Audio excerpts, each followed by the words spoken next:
Welcome, welcome. I don't want to ever say that.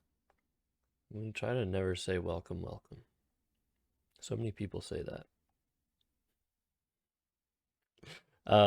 Okay, so welcome back, guys. I did say that the next video would be another game from the Canadian Nationals of 2016, the most prestigious tournament, I guess, in North America, pretty much, I would say. Just given that I didn't mention this before, but the Canadian National is invite only, and in terms of invite only, what I mean by that, it's not like people get invited to play, but people are only allowed to play based on a certain rating threshold. Um, so yeah, in 2016, I think the lowest rated player was rated around 1400 or something, and nothing below that was allowed. So that's where the prestige comes from. Everyone's a strong player, and they're all in the same division. Anywho, this is a game I played against Christopher Sykes. I've actually played him on stream a couple times recently, or maybe just once. But this is the first time I ever played him over the board. We've played 4 times now. Our score is 2-2. So it's anyone's guess who's going to win this game. The problem with this game is that I do not have my racks. So the only information I'm going to have is going to be much later in the game where I started to track. Well, not where I started to track, but where I started writing down the letters that were unseen to me, which is something I'll just show you. I'll show the score sheet. If you don't want to look at the score of the plays, that's good. But on this side here, you can see where I've written down letters that I've tracked. Basically, I started doing that at a certain point in the game when there aren't that many letters left. And so then I have a very clear picture of what's remaining in front of me rather than just a scattered list of letters on the tracking sheet. And then I just cross the letters off as I draw them or as they're played by my opponent. So anyways, it's probably going to be pretty quick since I do not have much information, but I did promise that I would have another game from Canadian Nationals. This is the only one I have left for the moment. So I'm going to fulfill that promise, but also not have my racks, sadly. And this is one of the things that I hate when I do this. I hate when I forget to write down my racks. I do it at the end of games, not during the games because I have my score sheet like ready in front of me and people can see if I'm writing down stuff on it. So anything that I would write down, I'd want to hide, and I can't really hide my racks in plain sight. So I always, whenever I remember, I always just write down all of my racks right after the game, as they're all racks that I can almost always remember. The only racks that I fail to remember after the game are racks where I had 7 vowels or 7 consonants. Those are very tough to remember which ones I had because when you have a 7 consonant rack and you're exchanging, you really only focus on the best letters that remain on your rack rather than the worst ones. You're just like, okay, what are the best letters on this rack? What am I keeping? And it doesn't really matter what else you're throwing away because it's just consonants. You just know you don't want them. They're just one category of letter. Rather than when you have at least one vowel, then you can think of all the combinations and you can think of how those letters go with said vowel potentially, what words would work with any specific combination and said vowel. So yeah, those are the racks that I sometimes fail to remember right after the game, but as I said, they're not really that important because I have a good enough idea of the value of each letter. So it would be very, very rare in the context of me not really remembering what consonants I had or what vowels I had, where I might have made a mistake in my exchange. The exchanges that I show will really only be the ones that are possibly good, possibly the right play. Anyways, without further ado, let's start the game off. I went on a little rant there, but I'll make sure to, in the YouTube video, just say this is where the game starts right now at 4 minutes and 48 seconds. Okay, so I opened with an exchange 5, and this is a situation where I just didn't even write down any of the letters I had. So I have no idea what I exchanged, sadly, at this point.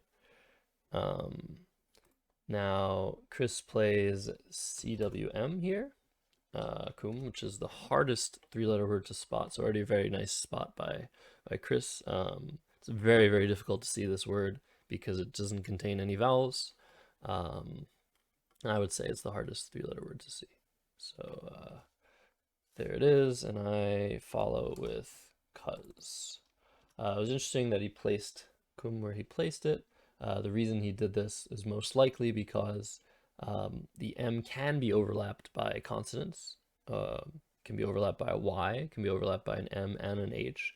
So the whole idea that we always talk about not placing vowels next to double letter scores in the opening, the M actually is the one of the consonants, that and the B, I guess, a little bit, and that and the H a little bit, but mostly the M, because it takes an H for an M for and a Y for my.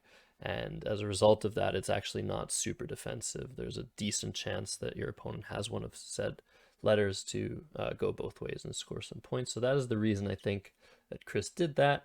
It's also debatable whether he should have done that because you're putting a letter that is more likely to be bingoed from or to on the triple word line, but I actually don't think that that's as much of a concern.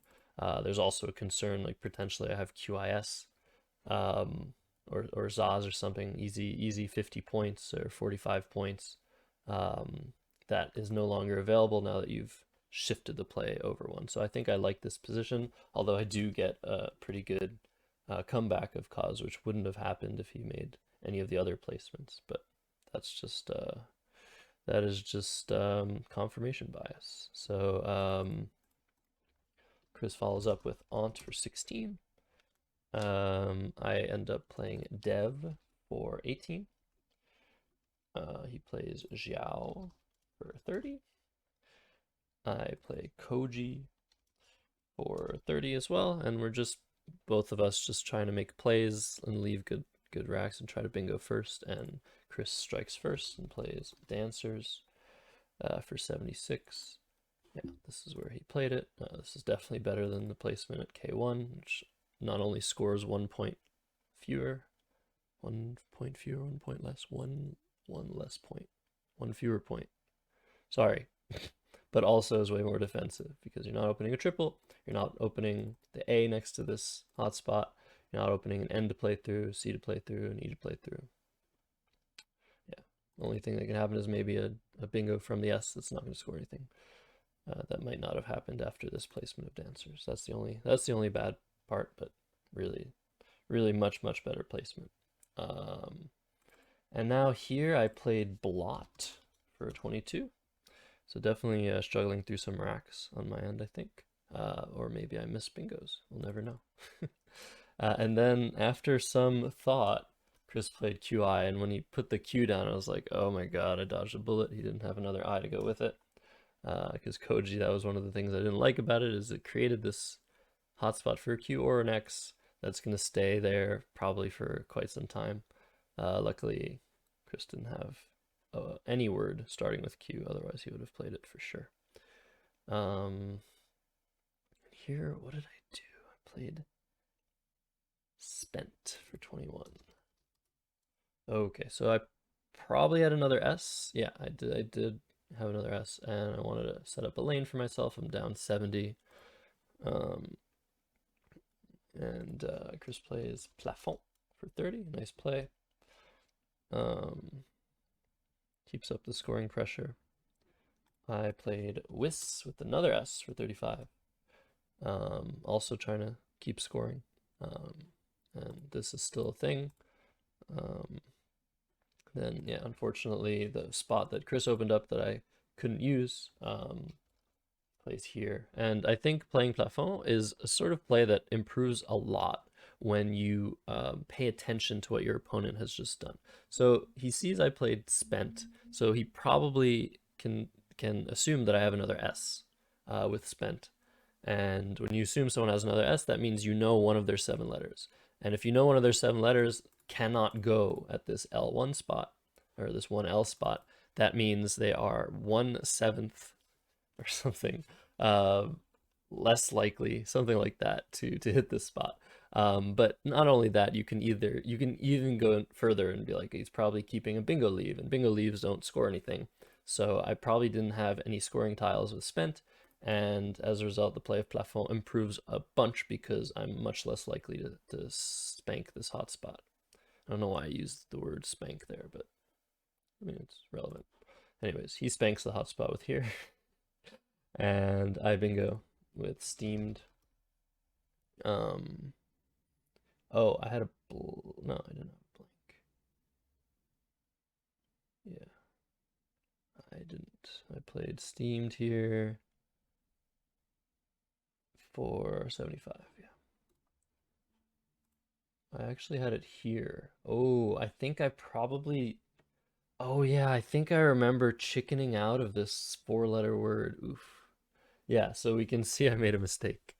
Um, it's weird. I wrote down on my score sheet.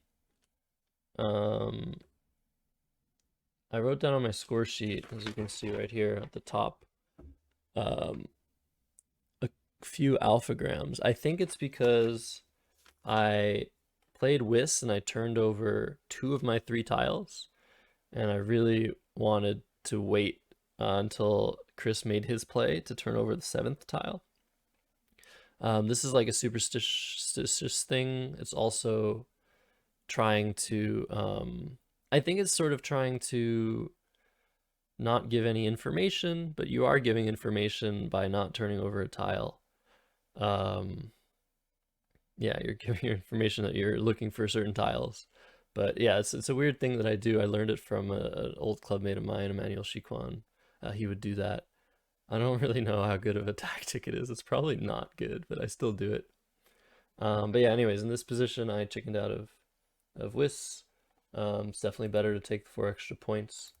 Um, it's pretty sad though. It's a four-letter word. I should know it. I guess the other thing about this is placement. Placement could potentially be better here. It might create some more long-term openings, but probably not because overlapping plays and stuff. Yeah, it's just better to play for 79. So we can tell I made a mistake with the only full rack we've seen so far. That doesn't bode well. And Chris comes right back with box for 50, which we don't want to see that. And now he's ahead 65 still, so he's maintaining his lead.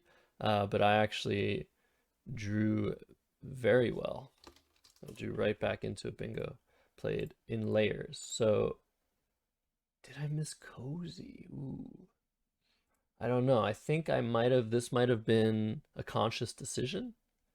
Um, I think I might have played in layers just to take out the S as a bingo spot with both blanks out. Um, and figured that I might be able to like outplay Chris if he couldn't bingo, something like that. It's actually going to be interesting to simulate. I think simulation is going to like this one better, maybe. It's not necessarily for the 2 extra points. But I think what Quackle usually assumes if you have a lead, small lead, it's sort of better for the board to be open because Quackle assumes each player is just as likely to bingo, basically. So if all things remain the same, I think Quackle thinks that I have the advantage here because if there are multiple bingo spots, then I'm going to hit one of them. And I think it assumes a lot of the plays that Chris makes are not plays you will normally make. I don't know. On further thought, I really don't know what I would have done here today.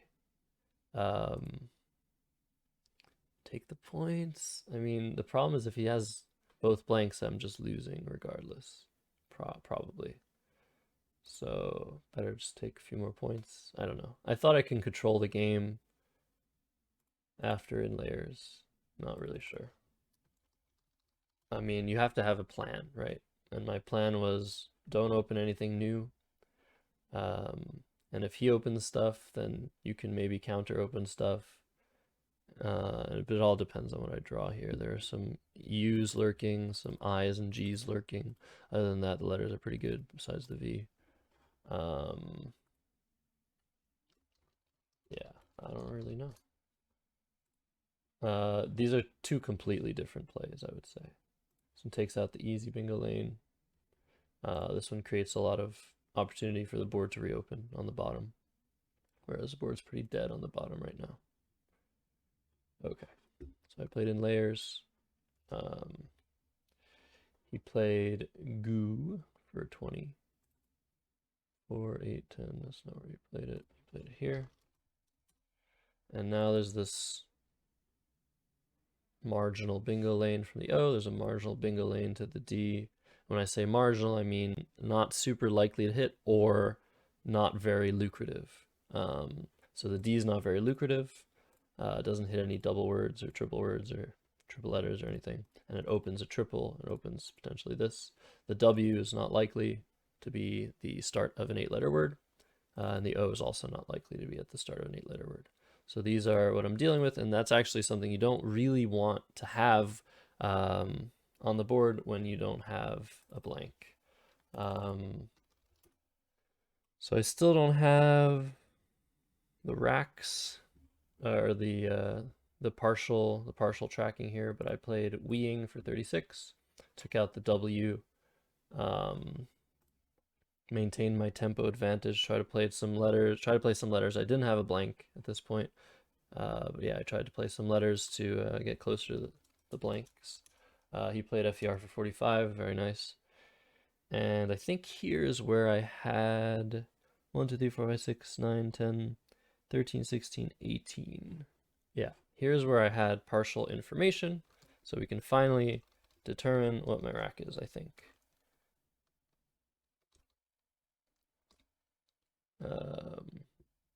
Why? This might be a mistake. No, okay, great. So this is what I had unseen, and by operation of whatever the hell you call this, elimination, process of elimination, this is what I had. Very close to the word 8-vo from D7. That would have been really nice to play 8-vo. I think I remember seeing that possibility in the game. Just very, very brief things that I remember about these games since they were so long ago.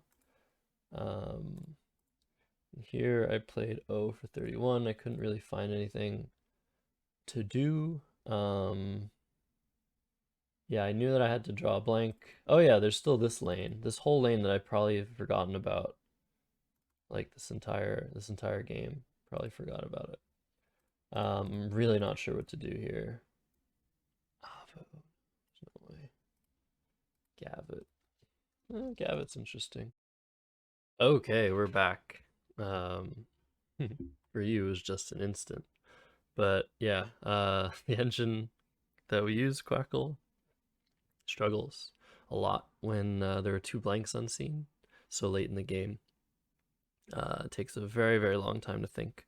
So I brought us back after a short simulation of my rack. I did end up playing the best simulating play OH, but I'm not convinced that this is the best play. The problem with this position is that I don't have a blank. I need a blank. I need at least one blank to win this game, pretty much. And OH doesn't get me very close. Playing only 2 tiles decreases my chances of drawing the blank by a lot over playing 4. And this is why these two plays, despite what they do, what isn't great, like tight opening so many spots to bingo, that Chris gets first dibs at, and keeping AOV, which is really, really bad with 3 unseen U's, and Gavit just scoring 18 points and like not really doing anything so great, other than blocking the D file, which would be great if I was up by like 20, 30 points in this position, but I'm down 8 points. So we're playing a tempo game where I don't have good letters compared to what is lurking. So I think something that I do in these positions pretty often is, I mean, you have to play some sort of hope scrabble in this position. Like if he has both blanks immediately after OH, I just lose. I don't think there's like really any coming back from that. If he has one blank and then draws the other one, that's even worse. As long as he bingos. But yeah, the idea of O is okay, one more turn, I can withstand one more turn, and then I have to do something to try and win the game. But I'm just trying to stay alive, trying to stay above water here with O. Now, if I had some sort of idea that maybe Chris had poor letters, maybe he was emoting something, maybe the plays he made recently, Goo and FER and Box, I mean, they don't say much of anything. Goo's rack probably wasn't so good. Probably had some more vowels, potentially, or some clunky stuff. And FER just scores 45 points. You just play that almost no matter what, unless you have a bingo. So there's nothing I can really gather from that other than potentially the way that he's acting, and that's very difficult to do. And not only is it difficult, it's also double-edged because people sometimes use fake tells in Scrabble to try and not give information to their opponents. Anyways, this is the first time I was playing Chris. I didn't want to do any of that weird fancy stuff to try and figure out what was going on.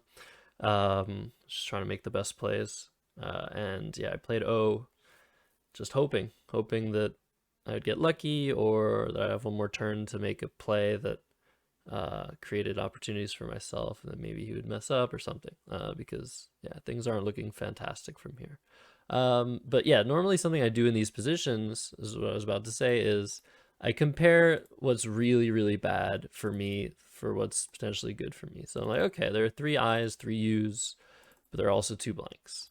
Now, he could have a blank, he could have 2 blanks, but if he has 2 U's and maybe an I, or 3 U's or 3 I's or 2 I's, 1 U, that's not very good. So maybe things are not so bad after all. And I think this might be a mistake, but it also, I guess, helps you not play so desperately, because it could just be that he's just drawn 2 U's, or he had a U with Goo. Maybe he had 2 U's with FER, but he's scoring 45 points. So anyways, I've decided that not to freak out here and just play OH. That's the point. And sometimes that's good. Sometimes you do need to do something more desperado-like. Desperado-like, definitely not a word. Maybe desperado-y. Anyways, Chris goes ahead and plays Ruli. I'm going to save my progress because Quackle's already crashed once. I might also in the future like do very minimal editing when there's a position that I want to simulate and the simulation takes a while and I have nothing to say. I can maybe just edit until the end of the simulation. But anyways, I'm just talking out loud here. I don't know why. I guess because I'm supposed to be talking. Yeah, Ruli comes down for 32, and that to me was like, okay, he's blocked the best bingo lane on the board that I've forgotten about. I think I determined from just thinking about the position again and entering it again into Quackle because it crashed, that Steamed was just an oversight. I just did not see Whis because I knew the word Whis. I've played Whissing before at some point,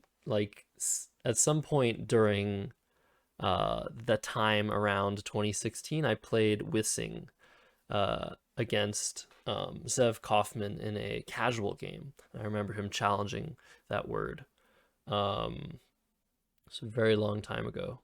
I think it might have even been before this game. Like, so for sure I knew the word whis. It just means to know. So I mean, knowing it is important. But anyways, all that being said, I think I just missed the spot. I just didn't think about an S hook on WIS, which is a problem because I probably had the other S with WIS. I should be thinking about said things. Anyways, all that being said, I think Steam was just an oversight, not me not knowing a 4-letter word, which is better, I guess. It's good to know your 4s.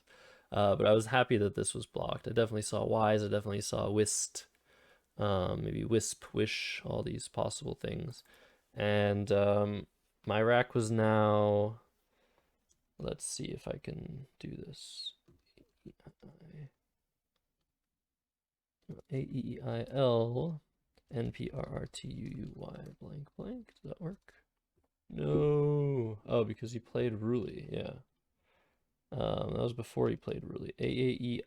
AAEINPRTU blank blank. Oh, there's one letter missing. I think it's maybe the other I. So I had, oh no, I had the A. I see. I had the A. So wait, what's going on? UTRVAGITAEE. There you go. Yeah, this must have been it. Okay. So my rack was Vag2, I think. And there's really, I think, only one play here. Oh, actually, no. Oh, I remember this now. Okay. I do remember this now. I think, yeah, there are two plays here, Virtue and Virga. I'm gonna save this again. I might have to edit the video again. I'm gonna check championship player here. And this might take a while. But okay, so here's the position. See if I can entertain the audience while Quackle is thinking. Basically these are the only plays here because now I'm down 9. I'm down even more than I was. I was down 8 a turn ago. 12 unseen tiles. I need a blank desperately, and I have two possible plays that I can make: Virtue and Virga. They both leave 1 in the bag, which is okay here. It's better than emptying the bag. It's better than leaving 2 in the bag just for the chances of drawing a blank. In terms of idealness of leaving 1 in the blank, it's not very good here because Chris can make a fish potentially and draw a bingo in 2 spots, and if I don't have a bingo, I can't win. So that's why playing 4 off, leaving 1 in the bag isn't necessarily the best idea, but in this position I basically need a blank, so playing 4 tiles off is good. Wow. Quackle has cojones. As I was saying, not emptying the bag. Quackle suggests trivia, saying, you are losing this game, Josh. Even if you draw a blank, it's very unlikely you're bingoing. You need to draw both blanks. You need to draw at least both blanks, or you need to draw like all of the consonants and force Chris to have like A-E-E-I or A-E-I-I-U-T blank or something. That is what you need, Josh. And if you don't get that, you're probably not winning. That's what Quackle is telling me. But I think this is not really it, especially in a tournament where spread is important. This is just opening the possibility of a triple of any out bingo. I'm gonna lose. When I lose this game, I'm losing it by at least 100 points on average, I would say. Whereas after something like Virtue Virga, okay, he bingos, I lose by like 40, 50 points. That's not the worst thing ever. So I think it's really between, yeah, these plays are completely insane. Artigi and trivia. Just saying you need both blanks. And that is how desperate the situation is, where Quackle's going to say something like that. But yeah, I think the two human plays and the two sensible plays to make here, given how unlikely it is for me really to win, are Virtue and Virga. And because I'm not even winning the game if he doesn't have a bingo. Like if I draw a blank and I don't bingo and he doesn't bingo, I'm not winning this game either, because he goes first in the end game pretty much. So I basically need to draw an out bingo in 2 spots, or he needs to have like the worst letters ever. So yeah, Virtue Virga. I think I made the wrong choice. I remember this now. I don't remember if I saw Virtue. I don't remember if I knew Virga took an E. So both of these plays, Virtue and Virga, take an E hook. Pretty sure Virgas also and Virtues also. So they have the exact same hooks. I'm pretty certain of this. And so the difference is very, very minor in terms of what you're giving back. You're giving back 1 more point with Virga, but you're also giving back more bingos through the A, which is potentially something that you don't want to do. So for that reason, Virtue might be slightly better. But again, my aversion to the G, I think, maybe led me astray here, because I think getting rid of the U is far more important here than getting rid of the G.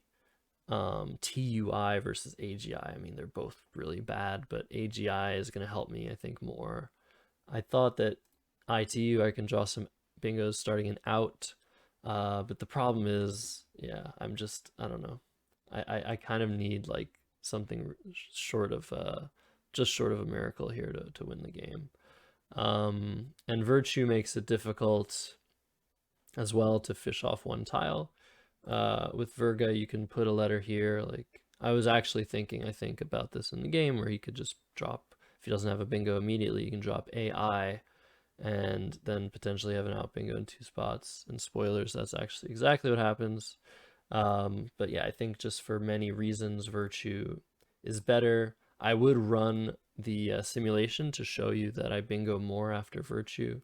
But maybe I'll put that in the thumbnail because I think Quackle's going to crash if I try to run it again.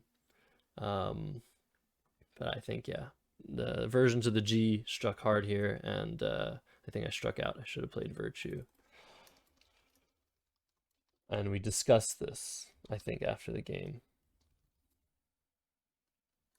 So, strategy, medium, let's say. I played Virga, and he played AI. I don't know exactly what he had. But this is now what I had. UTRAI blank blank. Yeah. I think it's possible that the blank was in the bag. I don't remember. Maybe Chris remembers. But this was his rack. So blank blank AIRTU, and I wrote down on my score sheet OUTRAI blank blank, and I'm like, oh my god, outraise the very least. And he obviously has a million bingos that play under, and I'm just screwed. I can't block both at the same time. I don't have a bingo myself. So I just played punted. Champ is actually going to take a really long time here for some reason. Just to iterate through the possibilities with both blanks. But yeah, oh, okay. I play Pent here, yeah, with Vergay. I think that one of the problems was I wasn't familiar with Vergay at this point in 2016. So I think I probably would have played Pent.